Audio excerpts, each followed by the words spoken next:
En 1337, le roi d'Angleterre, Édouard III, revendique la couronne de France à Philippe VI, roi des Français. La guerre de 100 ans commence.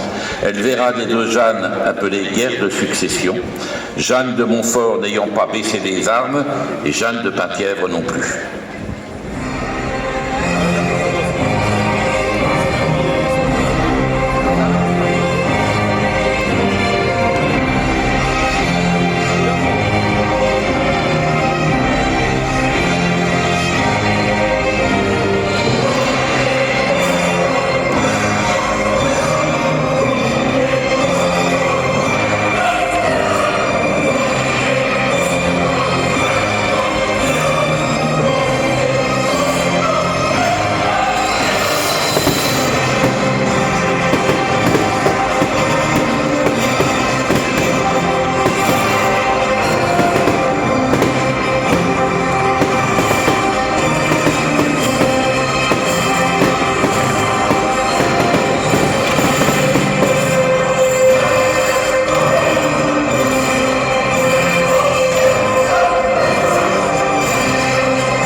Le 29 septembre 1364, jour de la Saint-Michel, une bataille d'une rare violence à Auray voit la mort de Charles de Blois, défendu en outre par Bertrand du Guesclin, qui a retrouvé face à lui un de ses meilleurs amis, Olivier de Clisson. La bataille fait rage, du Guesclin se rend et Olivier de Clisson perd un œil.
En 1365 a lieu la signature du traité de Guérande, où Jean IV, fils de Jeanne de Montfort, est déclaré seul duc de Bretagne.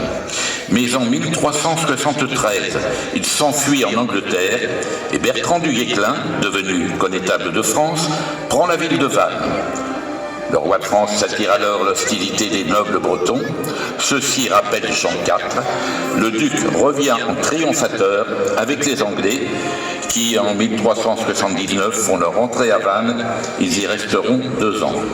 À leur départ, en 1381, Vannes va connaître concorde, essor et richesse.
IV installe le gouvernement du duché à Vannes et y entreprend de grands travaux. Au sud de la muraille, il fait construire un château fortifié qu'il nomme symboliquement l'Hermine, en référence à l'emblème du duché. Il ouvre également 2 portes, Créguenic et Calmont, faisant ainsi de Vannes la 3e ville de Bretagne. En 1381, il crée son propre ordre de l'Hermine, que l'on retrouve sur le blason de la cité.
En 1387, le connétable Olivier de Clisson possède les forteresses de Blain, Josselin, Lamballe, Guingamp et Châtel-Audrin, qui font de lui le seigneur le plus puissant de Bretagne. Il est invité par le duc Jean IV à assister à la session du Parlement de Bretagne, qui doit se clôturer par de grandes fêtes, suivies d'un banquet au château de l'Hermine, dont la construction est presque achevée. La ville est en fête, danse, jeux, combats, joutes, etc. La journée s'achève par la visite du lieu.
C'est justement lors de cette visite que Jean IV donne l'ordre à ses gendarmes de se saisir d'Olivier de Clisson, de l'enfermer dans un sac et de le jeter à l'eau.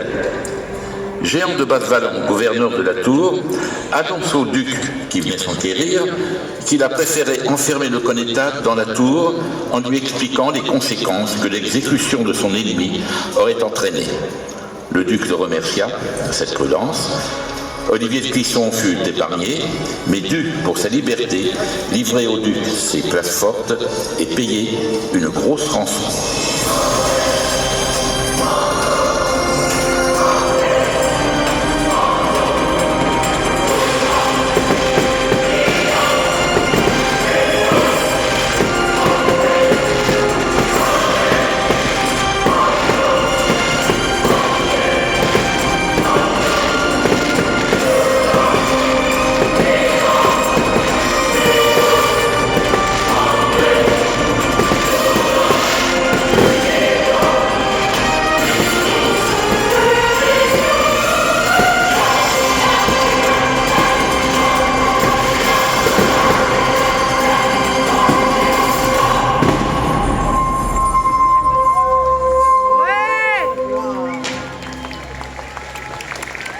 En 1396, grâce à l'entremise du duc de Bourgogne, les deux ennemis se réconcilient sur une barque au pied des remparts et de l'enclos des franciscains et se promettent bonne amitié et paix royale jusqu'à la mort. Comme garant de sa bonne foi, le duc Jean IV fait du connétable Olivier de Clisson le parrain de son fils, le futur Jean V.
Vannes est en sorte la capitale de la Bretagne pendant près d'un siècle. Elle sera l'éternel joyau envié de la France et de l'Angleterre.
appuyé par la société Live de Saint-Avé pour la sonorisation.